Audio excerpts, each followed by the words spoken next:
Not to sound shrewd, but many of you have been gushing a little bit too much over the Wonder Woman reviews that you failed to notice that The Walking Dead wrapped up its third season, at least the Telltale version of The Walking Dead wrapped up its third season, A New Frontier, with episode 5 released this week entitled From the Gallows. And of course, this far down into the game, you know that this review will have spoilers for the story, and being that there's not much to really say about the graphics or the gameplay, because for the most part, it's the same thing, except a couple of little things. For one, this is probably the first episode in a long time that did not crash. This episode did not crash.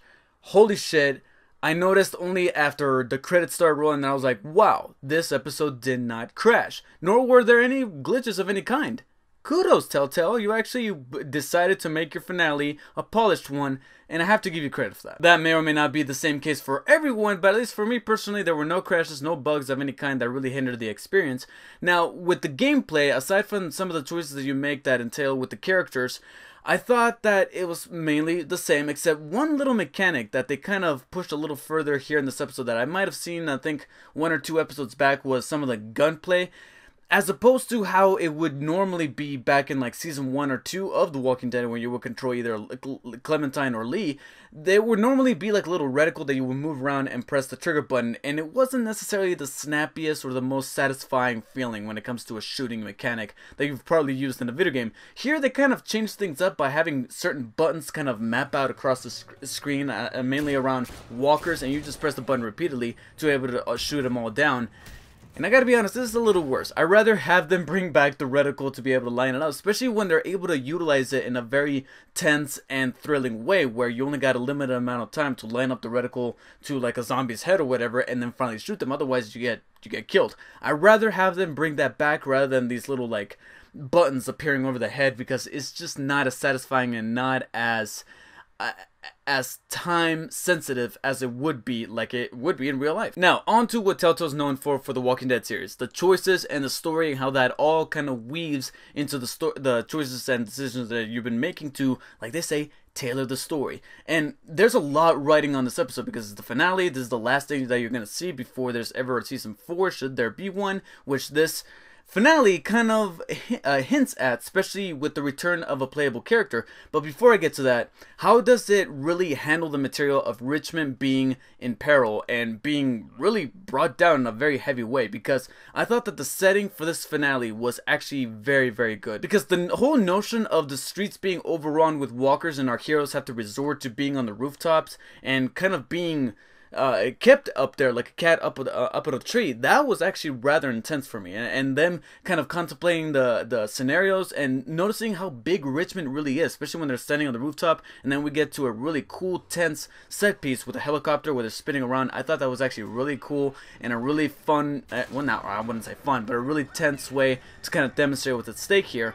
But throughout the episode, there were some hindrances that didn't bog down the episode too much for me, but we could have done without this. It could have been a little bit tighter pace, because there were so many moments where something was really at stake, whether it be walkers pushing past a street, or like I said, that helicopter sequence, and then characters would just all of a sudden stop and talk about like, oh, he's trying to do the best thing for him, especially revolving around David. Everybody's talking about David. Everybody's talking about David and how unhinged he is in this episode, which he really is. He really is reaching his breaking point. But the reason for why there were a couple of issues with David's character here is not so much the character himself, but just things revolving around him, from characters taking the time to talk about him during a moment where they shouldn't be, like I said, the helicopter sequence. There was just too many characters, stopping and talking to themselves when they really should be assessing the situation. And it didn't happen enough for me to go like, oh my god, can you just please move on? It didn't irritate me that much, but it was noticeable. But the other issue with David is one that was also found in a couple of other moments in the episode, is that there were some anticlimactic moments. Some moments that I felt like should have had a stronger payoff, and they just kind of didn't. Like Tripp's death, which honestly, it depends on who you saved in the last episode, whether it be Tripp or Ada. Their death almost felt like maybe they left the door open for the character to come back, but judging by the little statistics that you're shown at the end, they show the character getting axed off completely with the red cross there or whatever. So I'm like, okay, are they legitimately dead? You're giving me the statistics here, and yet the scene where you actually see his or her demise, depending on who you saved again, it just felt like there should have been some bigger emotional renaissance, and instead the character just kind of falls off after being pushed by walkers across the runway, the highway there, and that's just it. And then the characters are like, he was a good man or woman in the case of Ada. And then after that, they just kind of move. At least I think her name was Ada. I can't remember her name, but you know who I'm talking about. Those the other girl that was put up against Trip when it came to saving one or the other by Joan, whose whereabouts are unknown. That's another little loose thread that wasn't necessarily tied at the end of this episode. It's where's Joan?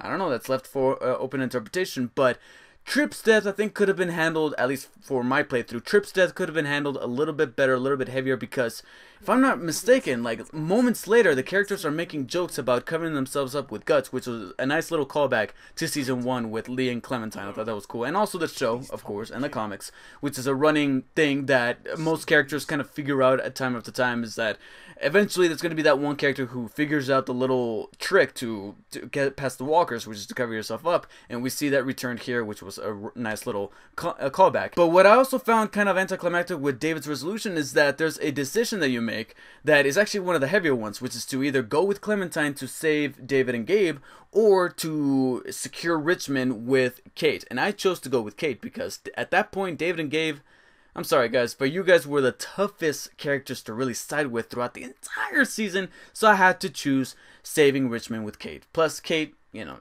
she got it, so I gotta go with her. And that was a cool set piece, doing with the whole tractor, the thing. There was some nice humor blended in with that, and it was a cool set piece that involved Jesus's return and saving Richmond. That was cool, but then we get the Clementine returning with Gabe, and her simply just saying that David was killed because he had turned at that point and Gabe had to put him down. We see her explain all this, and this leads me to another thing that has always been a staple with this new season of The Walking Dead is flashbacks. You either get a flashback with Javi's past life prior to the outbreak of the zombie apocalypse, or you get a flashback with Clementine as to what she was up to between seasons 2 and 3. And here we have another strong opening flashback of Javi and David during normal life playing a game of dominoes with their father, and I thought that was a really cool way to illustrate how family is important to these characters, especially because hopefully I'm not playing into a stereotype here, but Mexican culture and Mexican heritage are very rooted up amongst family and blood. It really, really is. Me being Mexican, I know about this, and especially dominoes. But then playing dominoes, I'm like, that's another Mexican staple there.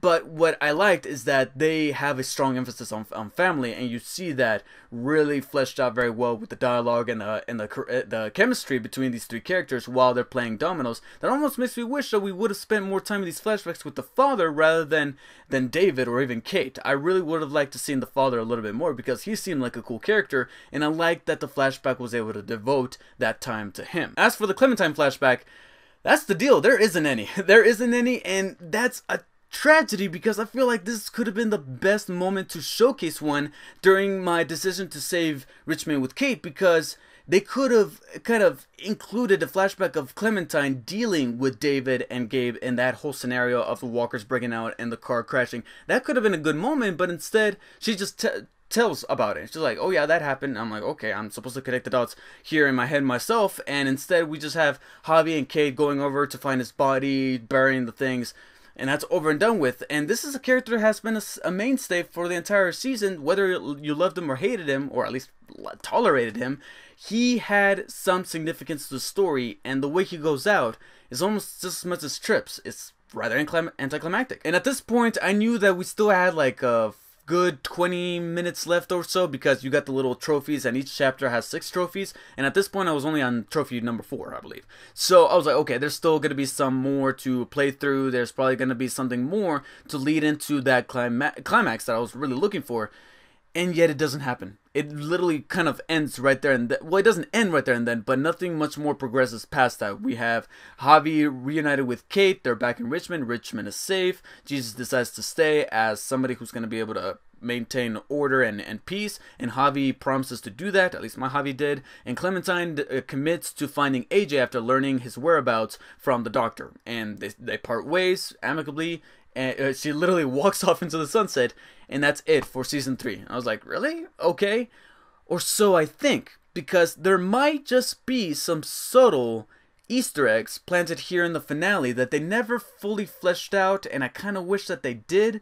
But at the same time, it's intriguing to kind of ponder the possibilities of what may be going on here behind the scenes. Despite there being an end credits stinger, which they do this with this now, you got Clementine going out there killing walkers and promising that she's going to find AJ no matter what. And this leads us to believe that Clementine is going to be returning as a playable character, at the full-on main playable character in Season 4, should we get that probably next year. Okay, cool. But what really captures my attention is how, I don't know if it was just me, but how somehow ominous that ending really felt. Especially when Kate turns around and she's like, we should start a family. We should, she started to like feel a little clingy, a little too attached. And you got that music kind of rising in the background that made things feel a little bit uneasy. And considering that we didn't see this whole situation with David play out, at least from my playthrough, maybe it does if you chose to go with Clementine on the motorcycle instead of helping Kate. Again, that's I don't know about that. Maybe I would have to replay this chapter to figure out what would have happened in that alternate case. But I feel like something is kind of going on behind the scenes. And notice how Gabe was so willing to go with David despite the entire episode saying to Javi that I was wrong this whole time. My father would often tell me to be like him, but I really want to be like you. It looked like he was on your side, and then all of a sudden he turns tail and decides to go with David. But then he ends up finding him dead, and Clementine was the one that said Gabe had to be the one to put him down. And if we go back and look at his body when he's found by Javi and Kate, I noticed, I don't know if it's just me, but I noticed that he had both a bullet hole in the head and also part of his brain missing. Why would he have those two things instead of just one? I feel like something's amiss here, and Gabe and Kate might have something to do with it, but they never really touch upon that in this finale. But I feel like it's something that they could bring back in Season 4, because I feel like they're teasing us with something. Overall, From the Gallows was a good finale for the new season of the Walking Dead Telltale series, with great moments that revolved around characters, but more importantly, great moments that revolved around my decision making as Javi. Especially the scene where he's telling his brother that he loves him, no matter how many times he's being punched and rattled around by David. That to me was the highlight for me. I was like, wow, this is heart-wrenching. But there's no getting around the moments of anticlimactic payoffs that I think could have been handled really much better, whether it be with David, Tripp, or with the whole weird shit that may be happening with Kate and Gabe. So I'm going to be giving The Walking Dead New Frontier finale a very high 8 out of 10. I'm looking forward to the prospect of returning as Clementine in Season 4, but hopefully they do some things to touch upon what went down there at the end, because I'm genuinely intrigued, and I love putting things together like that in my head, but at the same time, I respect them for having a subtle way to kind of hint at things to come. I just wish that, like I said, payoff. It's all about the payoff, especially when you lead us down this road, and there were so many things that they could have done just a little bit better, especially with characters that have been there since the beginning. So if you have played The Walking Dead: A New Frontier finale From the Gallows, please let me know in the comments what were the best moments, what were the worst moments. Do you think that it had a good enough payoff for you? Did you find it satisfying, or do you think it was a little bit of a letdown? Please let me know all your feedback in the comments below. Make sure you follow me on Instagram and on Twitter at DarkSpiderDavid. Make sure to also hit the like button and the share button to support this video. But if you want to go even further and support the channel, make sure you subscribe down below. Until next time, guys, take care. I will see you all later.